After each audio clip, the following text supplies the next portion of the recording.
오늘 씨 뿌리는 자의 비유인데요, 그 말씀을 좀 더 잘 이해하기 위해서 예수님 말씀하신 4개의 밭을 준비했습니다. 이 4개의 밭을 통해서 예수님께서 어떤 메시지를 주는지 한번 같이 살펴보려고 합니다. 1번 밭, 2번 밭, 3번 밭, 4번 밭, 4개 밭이 있죠. 그것들을 이렇게 보시면은 4개의 밭이 큰 차이가 없습니다. 근데 이 속을 이렇게 하나씩 파보면 각각의 밭이 다릅니다. 1번 밭입니다. 겉으로 보면 비슷하죠? 그런데 이렇게 파보면 어떤 일이 일어납니까? 이 안에 이렇게 단단한 길이 있습니다. 이 길은요, 밭과 밭 사이에 있는 그런 길을 말합니다. 그리고 이 길은 쟁기질도 하지 않기 때문에 더 이렇게 단단합니다. 그리고 특히 이 중동 지방은 햇볕이 많이 쬐고 건조하기 때문에 완전히 콘크리트 바닥처럼 단단합니다. 그런데 이 길가에도 씨가 뿌려집니다. 이 문제는 뭡니까? 길가의 밭은 아주 단단하기 때문에 이 씨가 파고 들어갈 수가 없는 거예요. 그래서 씨가 그대로 있어요. 결국 이 씨들은 새의 먹잇감이 되는 것이죠. 두 번째 밭은 역시 보면은 크게 차이가 없어요.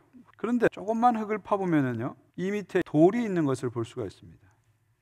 그러니까 여기서 돌은 조그만 자갈을 얘기하는 게 아니고요, 안반 같은 걸 얘기하는 거예요. 그래서 역시 이곳에도 씨가 이렇게 뿌려집니다. 약간의 흙이 있기 때문에 이 씨는 이제 나중에 자라게 됩니다. 근데 문제는 뭡니까? 이 밑에 이렇게 돌이 있어가지고 씨가 깊이 들어가지 못하는 거예요. 햇볕이 쨍쨍 찌게 되면 결국 이 식물이 점점점 시들고 나중엔 죽어버리게 되는 거죠. 이것이 두 번째 밭, 돌짝밭이라고 이름을 붙일 수 있겠죠. 세 번째 밭 역시 이렇게 보시면 큰 차이는 없어요. 이 안에는 돌도 없습니다. 그리고 아주 깊은 데까지 좋은 흙이 이렇게 들어 있습니다. 겉으로 봤을 때는 좋은 밭 같죠. 근데 문제는 뭐냐면 이 안에 이런 가시떨기 씨앗들이 나오게 되는 것이죠. 잡초 사이에 씨가 뿌려지는 거. 그래서 처음에는 잘 자라요. 어느 정도까지는 잘 자랍니다. 문제는 가시떨기에 씨가 있어가지고 가시떨기도 이 옆에서 함께 자라는 거예요. 나중에는 이 식물보다 가시떨기가 더 커져 버리는 겁니다. 영어 성경 보니까 이 가시떨기가 초크한다, 숨통을 막아버리는 겁니다. 꽃이 점점점 시들어버리는, 더 이상 자라지 못하게 되는 거죠. 이것이 이제 세 번째 가시떨기 밭이다, 또는 줄여서 가시밭이다, 이렇게 볼 수 있습니다. 이제 마지막 밭, 네 번째 밭입니다. 돌이 없어요. 그리고 아무리 찾아봐도 여기에는 가시떨기 씨가 없습니다. 속은 이렇게 딱딱하지 않고 부드럽습니다. 그래서 이곳에 씨를 뿌리는 거예요. 씨가 자랄 수 있는 방해물이 아무것도 없잖아요. 그리고 씨가 이렇게 깊이 들어가니까 새가 와서 쪼먹지도 않아요. 식물이 자라기 가장 좋은 조건이 갖춰진 거죠. 그러자 이곳에는 어떤 일이 벌어집니까?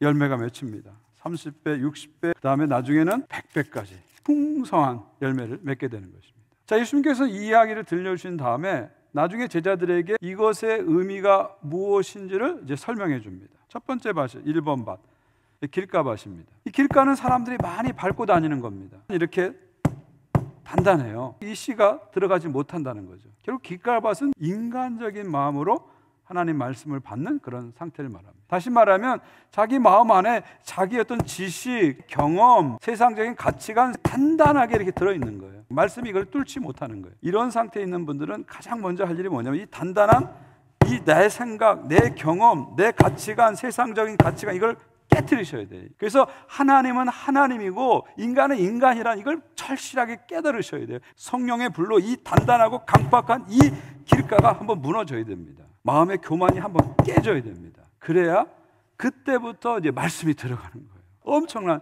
열매를 맺게 됩니다. 자, 두 번째 밭은요, 돌짝밭입니다. 이렇게 큰 돌이 마음속에 있는 겁니다. 오늘 말씀 보니까 반응이 빨리 오는 믿음이에요. 예수님 뭐라고 그랬어요? 즉시 기쁨으로 받는다. 이 돌짝밭 같은 신앙의 문제는 말씀 받기는 잘 받는데 이 돌이 마음속에 있어서 뿌리를 내리지 못하는 게 문제입니다. 예수님 말씀처럼 환난과 박해가 오면 금방 무너지는 신앙이 이게 돌짝밭 신앙입니다. 새로운 목사가 오니까 반짝 신앙이 올라가다 또 뭐 인간관계 어려움이 오고 삶의 어려움이 오면 또 무너지는 거예요. 새로운 교회 와서 반짝하다가 또 그냥 조금만 어려움 오면 금방 무너지는 거예요. 이게 신앙의 뿌리가 없으니까 조금만 어려우면 자꾸 무너지는 거예요. 그러니까 돌짝밭 같은 신앙인은 돌을 드러내야 말씀이 깊이 들어가서 열매를 맺는 거예요.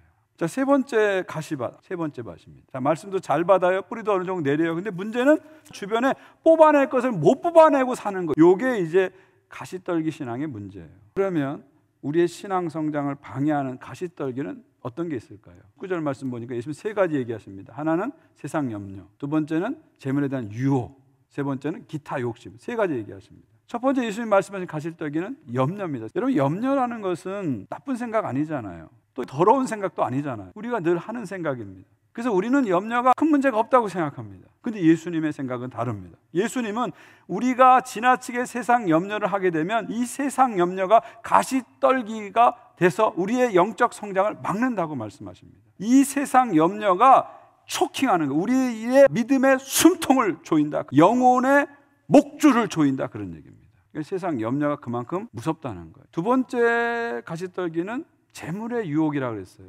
여러분, 재물 자체가 문제되는 건 아닙니다. 문제는 뭐냐면 재물에 대한 지나친 욕심, 집착, 이게 문제가 되는 거예요. 예수님이 이것이 가시떨기다 말씀하셨습니다. 이 시대 가장 큰 가시떨기는 재물에 대한 욕심이다. 저는 그렇게 생각해요. 물질주의, 소비주의, 머티리얼리즘. 지금 세상에 존재하는 것 중에 하나님과 경쟁하는 존재가 뭐예요? 이 돈이, 이 만몬신이 지금 세상 전체를 지배하는 가장 강력한 신이라고 저는 생각합니다. 그래서 예수님께서도요, 돈하고 하나님은 겸하여 섬길 수 없다, 그렇게 얘기했잖아요. 돈이냐 하나님이나 선택하라는 거예요. 우선순위를 분명히 하라는 거예요. 분명히 하라는 거예요. 세 번째 가시떨기는 예수님은 기타 욕심이라고 했어요. 이 기타 욕심은 여러 가지 욕심을 말합니다.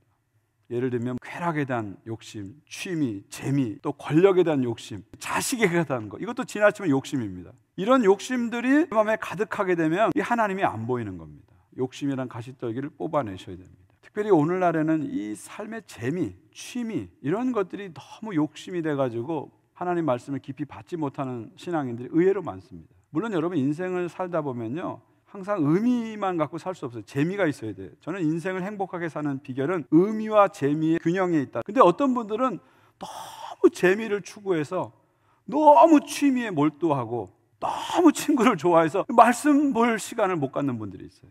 만약 여러분이 그렇다면요, 여러분 안에 무서운 가시떨기가 있는 겁니다. 이거 자꾸 뽑아내셔야 돼요. 적어도 여러분이 크리스찬이라면 하루에 단 10분이라도 말씀 보고 기도하는 삶을 반드시 사셔야 돼요. 그리고 그것을 점점 늘려가셔야 돼요. 저는 그래서 적어도 하루에 1시간은 하나님께 쓰자. 말씀 보고 기도하고 묵상하고 하루에 1시간은 쓰셔야 돼요. 그래야 이 세상에서 그래도 믿음으로 조금이라도 살 수 있습니다. 이 마지막 네 번째 밭이 이제 좋은 밭입니다. 여기에는 돌도 없고 가시떨기도 없고, 그래서 이렇게 풍성한 열매를 맺습니다. 열매 맺기 위한 좋은 조건이 갖춰준 거죠.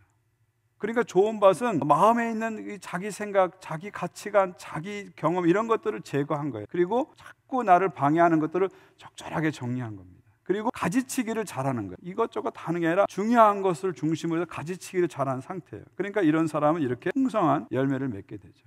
자, 말씀 맺겠습니다. 길가밭, 돌짝밭, 가시밭, 좋은 밭, 4개 밭이 있어요. 여러분은 어떤 밭입니까? 근데 여러분이 어떤 밭이든 상관없어요. 괜찮아요. 근데 문제는 뭔지 아세요? 3년 전에 여러분이 똑같은 상태였다면 그건 큰 문제예요. 더 큰 문제는 뭔지 아세요? 3년 후에도 똑같은 상태에 있다면 이건 엄청나게 심각한 문제라는 것이죠. 결국 1번, 2번, 3번, 4번, 이것은 영적인 성장을 얘기하는 것입니다. 하나님 말씀을 따라 우리가 영적으로 성장하는 단계, 그림을 예수님께서 보여주는 거예요. 지금 어떤 상태든지 간에 주님이 원하는 상태는 이것이죠. 이곳을 향해서 우리가 계속 가야 됩니다. 사실 말씀의 씨를 뿌릴 때 여기 보면은 4분의 1만 열매를 맺어요. 그래도 말씀 뿌리는 사람은 하나님께 소망을 두고 계속 뿌리는 거예요. 그래서 우리 안에 말씀의 풍성한 열매가 계속 결실되면 좋겠습니다. 성령께서 계속 우리 마음 가운데 역사하셔서 자꾸 우리에게 새 마음을 주시고, 그래서 우리가 좋은 땅처럼 말씀 받아서 30배, 60배, 100배 하는 결실을 맺는 여러분 되시기 바라고요. 또 우리 교회가 되기를 간절히 바랍니다.